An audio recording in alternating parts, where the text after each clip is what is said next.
He's one killer doll. Literally. Welcome to Watch Mojo, and today we'll be counting down our picks for the top 10 things you didn't know about Chucky. Well, John, it's been fun, but I gotta go. I have a date with a 6-year-old boy. And you have a date with death. For this list, we'll be looking at the most remarkable but little-known facts about everyone's favorite good guy doll gone bad. It's time to play.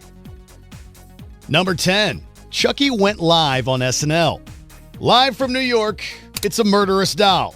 While not the night's celebrity host or musical guest, Chucky sure made his presence felt in a 1998 episode of NBC's Saturday Night Live. Thank you. Well, you know what?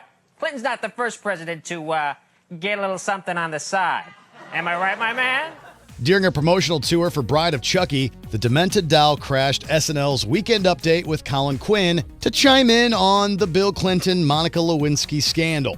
That was, of course, before he tried to stab Quinn with the butcher knife. Chucky didn't get to inflict any damage, but he did unleash some pretty damning threats at the host. Oh, well, you're too busy for this? Oh, You can't escape me, Quinn. get this guy out of here! I'll find a way to get you. And as random and bizarre an appearance as this was, how many other horror icons can say they made it onto Studio 8H in Rockefeller Center? Number 9. Chucky had a feud with Britney Spears.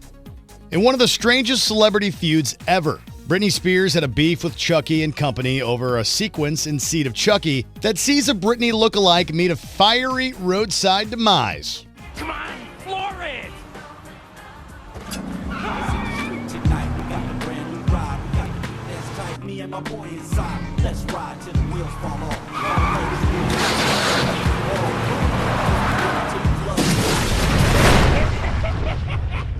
The pop star and her camp made it clear that they wanted nothing to do with the film and made the filmmakers add a disclaimer to TV ads stating that Spears doesn't appear in the movie.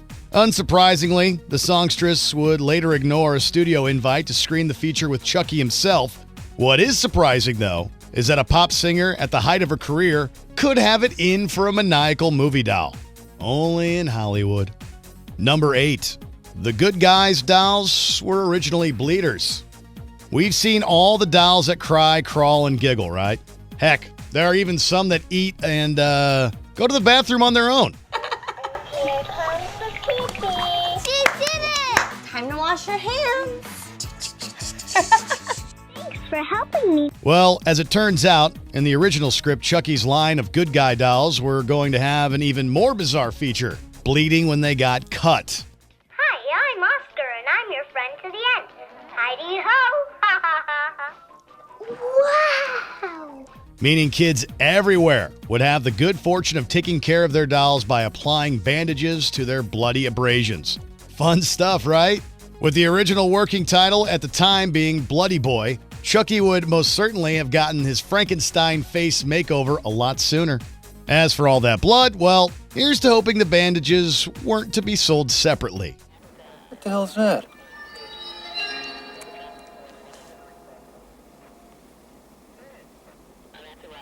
You seen dolls that pee?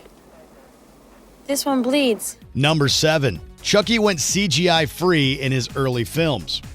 In a world where filmmakers use CGI for pretty much everything, it's both surprising and impressive to know that the early Child's Play movies required zero computer wizardry in their bringing their cursed doll to life. Scenes featuring Chucky talking, moving, and as often the case, killing, were done by means of animatronics, puppetry, or in some instances, with real-life actors. I don't believe it. I just don't believe it. In fact, one of Chucky's early stand-ins was John Franklin, who'd starred in the equally creepy Children of the Corn just a few years earlier. Can you imagine the horror movie cred he must have gotten for having small-town child murderer and psychotic killer doll on his acting resume? He wants you too, Malachi. He wants you too. Number 6. Chucky took his mother's life. With 8 films to his name, Chucky has amassed a pretty significant kill count.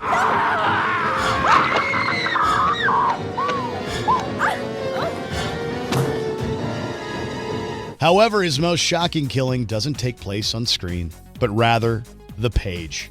In the official novelization of Child's Play 2, author Matthew J. Costello wrote some bonus material that fleshed out Chucky's backstory. One particularly shocking passage describes how he strangled his own mother. It revealed that Chuck had a pretty awful upbringing thanks in part to a cruel mother. Now please, one last time, come to Mommy. With Chucky relentlessly teased about his mother's dwarfism, the future Lakeshore Strangler eventually found his first victim in his own home. Yeah, our guess is Chucky was never big on the whole Mother's Day thing growing up. Sweetie, Chucky is a toy, okay? It broke, you got rid of it. Mom, I saw him. Number 5.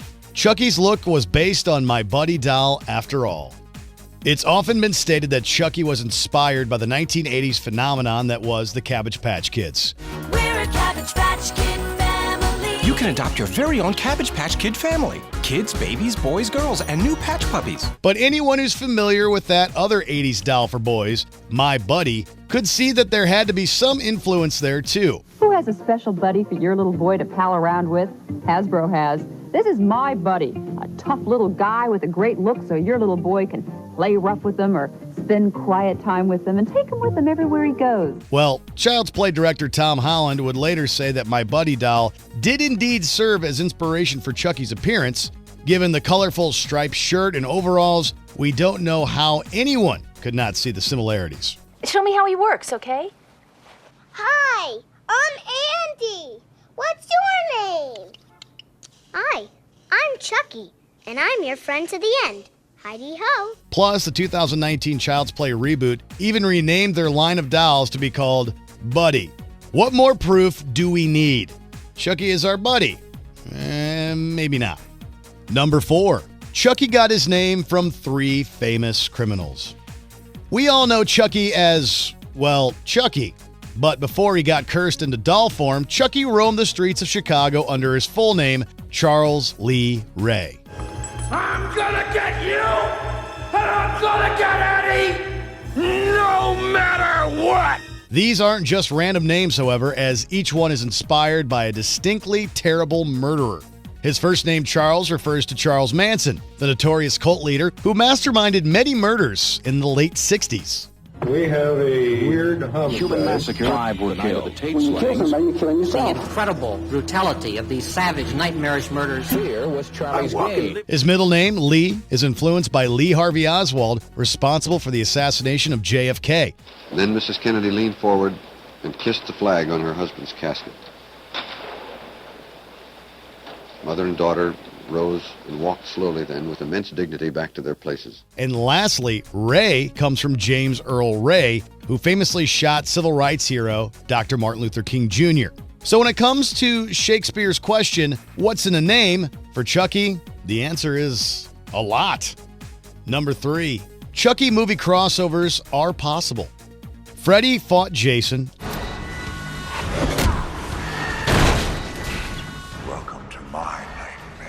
Aliens battled predators. Even Frankenstein's monster faced off against the Wolfman.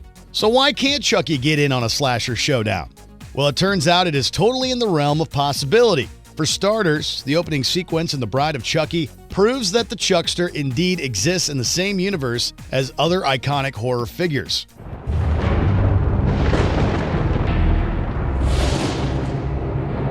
The scene at the Lockport Police Evidence Depository briefly shows objects belonging to a who's who of movie monsters, including Jason's hockey mask, Freddy's glove, Leatherface's chainsaw, and Michael Myers' mask. Plus, Child's Play writer Don Mancini has revealed that he has a concept that sees Chucky find his way to Elm Street and meet Freddy Krueger. Talk about a killer crossover. This is God.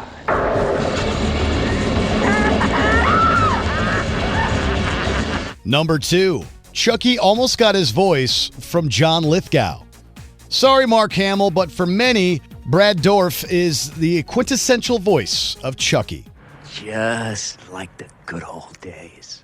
Nothing like a strangulation to get the circulation going. And with 7 movies voicing the devious doll under his belt, it's hard to imagine anyone else providing these acid tongue quips with such precision. There is no God. But it was almost not to be, as John Lithgow, perhaps the best known for his role on Third Rock from the Sun, is said to have been considered for the part.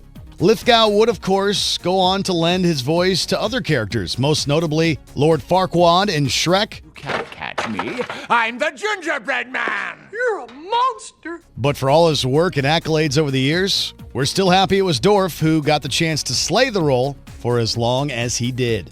Before we continue, be sure to subscribe to our channel and ring the bell to get notified about our latest videos. You have the option to be notified for occasional videos or all of them. If you're on your phone, make sure you go into your settings and switch on notifications. Number 1. There was almost a Chucky theme song. Who doesn't like a good theme song? Ensure that your children will always be safe. Okay, probably Chucky. Then it's perhaps a good thing that the theme commissioned for the first Child's Play film was ultimately axed. Created by Simon Stokes and Joe Renzetti, the song featured cheerleader vocals and all the 80s keyboard audiences could handle.